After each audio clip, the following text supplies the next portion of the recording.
भाइयों, आज मैं आपको स्वर योग पर ध्यान देना चाहते हैं। आपका स्वर वास्तव में कहते नहीं, श्वास, आखिरी श्वास कब निकला, शुरू का श्वास, श्वास में ही सारी शक्तियां हैं।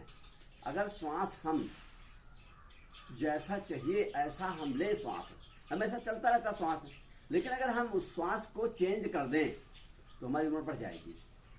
क्योंकि जो हम श्वास को चेंज करेंगे तो आपका 1 मिनट में किसी का 10, किसी 15, किसी 16 बार श्वास होती है, लेकिन अगर हम चेंज करेंगे तो 4-6 ही बार हो जाएगी। 1 मिनट में 4 ही 6 बार श्वास चलेगी। तो हमारा जितना ही जल्दी श्वास तेज चलेगा उतनी हमारी जल्दी मृत्यु होगी या रोग होगा। तो हम श्वास को आपको एक टेक्निक बताते हैं कि जो आपका श्वास चल रहा हो, जो दाहिना श्वास आप चला के देखिए सर, इधर चला देखिए, जो चल रहा हो श्वास, आप उससे श्वास खींचिए गहरा, उसके बाद रोकिए तो सिर को नीचे करो, और जब छोड़िए तो ऊपर करो, छोड़िए। जो श्वास चल रहा है उसको गहरा खींचो और जहां उससे छोड़ोगे, क्योंकि नियम यह है कि गहरा खींचो और धीरे छोड़ो। तो जो श्वास नहीं चल रहा उधर छोड़ेंगे तो अपने आप धीरे हो जाएगा, और जो श्वास चल रहा तेजी से गहरा जाएगा। प्यारे भाइयों, बहुत अच्छी वो है, सिस्टम है। अगर आप आधा घंटा ही चलाएं, भले आधा घंटा वो होगी, उसके बाद आपको आनंद आने लग जाएगा। आपको ऐसा लगेगा कि मैं इसको बंद ही नहीं करूँगा, क्योंकि अंदर जो है पावर मिलेगी आत्मा को, और आत्मा खुश होगी। आपकी आत्मा ही आपका परम मित्र है और आपका वही दुश्मन बनता है। क्यों? हमारे कर्मों का जोड़ गान आत्मा ने ले लेती है।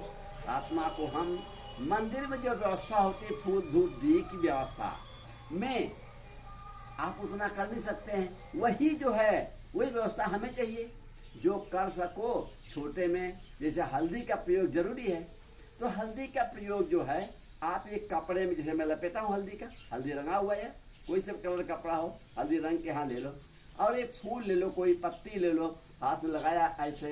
अब जैसे कोई पत्ती हल्दी का ही ले लो, साफ का धुला हुआ नसीब, हल्दी का पत्ती बहुत काम करता है, बस इसको दबा लिया।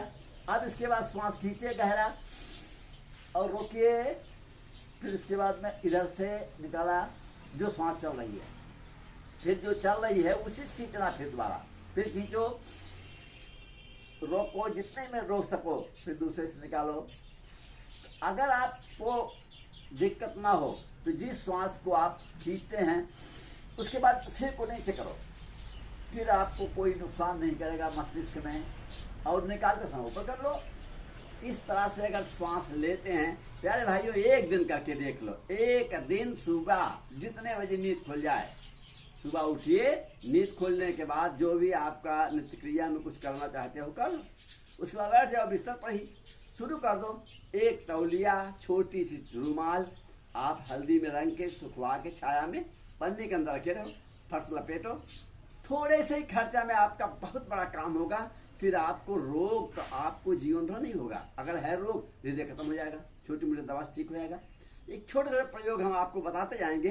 अब आप इस प्रयोग को अगर आप और लोगों को देते हैं और लोग भला होगा, क्योंकि ये जो है ये प्रयोग अभी तक कोई नहीं देगा, क्योंकि मेरा अनुभव की चीज़ है। मैं योग का अनुभव करता हूँ, करके देखता हूँ। आपको आधा घंटे के बाद आपको आनंद आने लग जाएगा, फिर आप देखेंगे क्या कमाल है श्वास का। तो श्वास से ही सारा काम होता है। श्वास 1 दिन न मिले, 1 घंटा 1 मिनट नहीं मिले, मर जाएगा। लेकिन पानी बिना रह सकता है कुछ दिन, और भोजन बिना भी कुछ दिन रह सकता है, श्वास में नहीं रहेगा। श्वास का क्रम चेंज कर दो, आपका जीवन बन जाएगा। हरिओम।